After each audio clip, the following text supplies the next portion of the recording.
If you're a horror fan, then oh boy, have we got some exciting news for you. After giving us nightmares for decades, The Exorcist is all set to haunt cinemas once again. And we're not just getting one film either. It's a whole trilogy that Universal is conjuring up. Universal paying The Exorcist a visit is an interesting development in and of itself. The 1973 R-rated film about a concerned mother and her possessed daughter became a worldwide phenomenon at the box office. It's basically a cultural touchstone, and is the kind of movie that fans religiously defend. Even haters admit it's a horror classic. Blumhouse Productions, working under Universal, isn't producing a remake of The Exorcist though. This is more of a continuation of the franchise.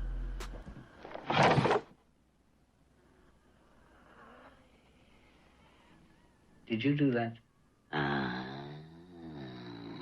So the good news is, they're not gonna ruin one of the greatest horror films of all time. But the bad news is, they still might. Who knows? The trilogy's first movie is scheduled to hit theaters in late 2023. According to one of the sources briefed on the situation, the second and third movies might have their premieres on Peacock. Business-wise, the agreement shows Donna Langley's ambition as chairperson of the Universal Filmed Entertainment Group. She led an effort within NBC Universal to get the agreement for The Exorcist. So she's pretty much the reason why we're getting a trilogy. Don't forget to pay your respects. Anyway, enough with the logistics. We're getting a brand new Exorcist, sure, but is it gonna be good?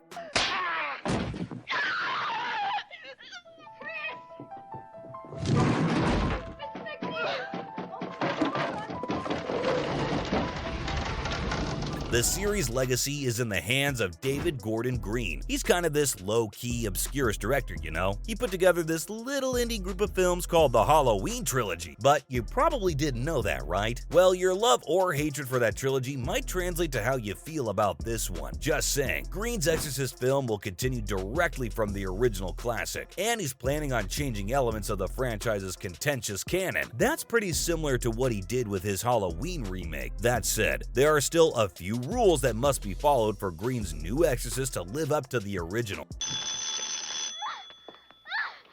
Dr. Klein. Yes, I'm Dr. Klein. This is Dr. Tanny. Sharon, things have gotten worse since I phoned you. I think you better go upstairs. She having a spasm? Green obviously hopes that his revival of The Exorcist will be as successful as his rebirth of the Halloween series. However, it'll be more challenging to recreate The Exorcist's fear than Halloween's horror. Fans of Halloween movies are happy as long as Michael Myers brutally murders a few unwitting Haddonfield locals. The secret to a great Halloween movie is simplicity. It centers on the straightforward dread of a masked madman taking down a random string of victims. However, a good Exorcist movie must convince the viewer that a demon really is possessing someone. Didn't he tell you? Didn't who tell me? Burke isn't... What's Burke got to do with it? Look, there wasn't anybody here, so when I went...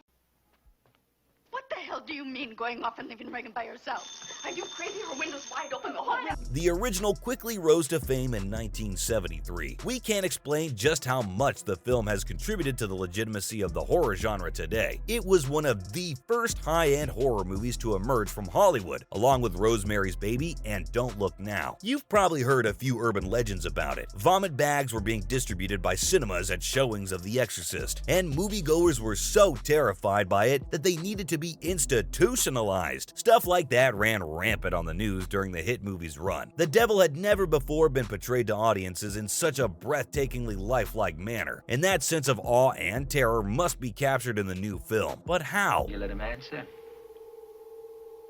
No, Why not? I'm afraid. If he talks to me, I think he'll leave you.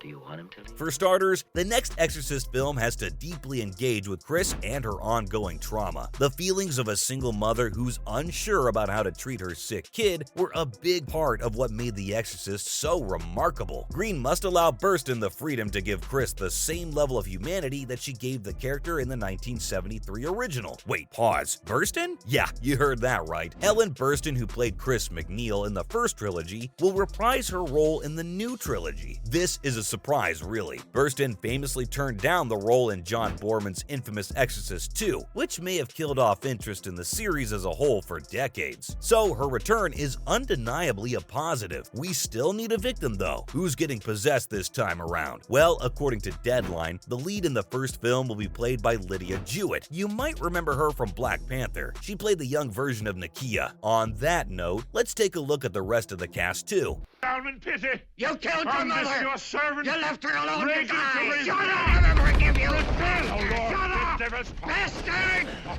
Oh! I command you by the Lydia is joined by Leslie Odom Jr. and Ann Dowd. We're getting a pretty intense roster of great actors, folks. This really might be the one. Oh, and for the record, production on the first film in the trilogy has been a tad bit irregular. Burstyn acknowledged earlier that they had already shot several sequences with her. The actress herself admitted that the shoot had apparently taken place covertly before the movie's formal major filming had begun. Last year, filming went on, but was unexpectedly delayed due to a health concern with Leslie Odom Jr. However, according to the trade, filming has started to pick up the pace. But is this all it takes to make a good Exorcist film? What else can it be? Oh yeah, almost forgot. Please, no CGI gore for the love of Christ. Sure, filmmakers now have access to computer-generated effects, but in-camera deception always has a scarier impact. With its campy special effects, The Exorcist was able to scare the skin off some people. Friedkin utilized a wire-supported contortionist. He used thick pea soup fed through a secret tube for Reagan's vomit, and a rubber Linda Blair dummy for that iconic 360-degree head spin. You might be able to sway some people with a bit of graphic violence, sure, but The Exorcist always shines because of the absurdity of its visceral body horror. The CGI can't really replicate that effect. Let's just hope that VFX are there to aid the SFX this time. And besides, those underpaid CGI artists could use the time off to finally see their families after months. But there's still one more equally important thing to keep in mind. The Exorcist has to be a fantastic possession movie, just like the 2018's Halloween was a superb slasher film above all else. Telling a fantastic possession tale should even come before living true to the franchise's legacy. After all, there's no point in getting an exact copy of the original with a new paint job. Green informed The Wrap last autumn that the new Exorcist is taking a dead serious approach to its core material. Although it has a lot of frightening appeals, Green said that he doesn't even necessarily classify The Exorcist as a horror film. It's more psychological and theatrical than what you'd expect from horror, because you can't lean into any of the more campy characteristics that we appreciate in Halloween movies. The Exorcist lacks the tension breakers that Halloween would have. It's really plain and dead serious, yet Green is still enthusiastic about it. That might be because of how revered the original film is, and that reverence is where the profit is at too. We can say that the whole trilogy has been planned due to the potential for profitability, and Peacock has been publicly revealed as a partner in the project. This might indicate that the theatrical release window for the sequels will be shortened. Universal has stated that the first film will hit cinemas in 2023 though, October 13th, 2023 to be exact, so mark your calendars. And who knows, we might get a timeline reveal for the rest of the films pretty soon.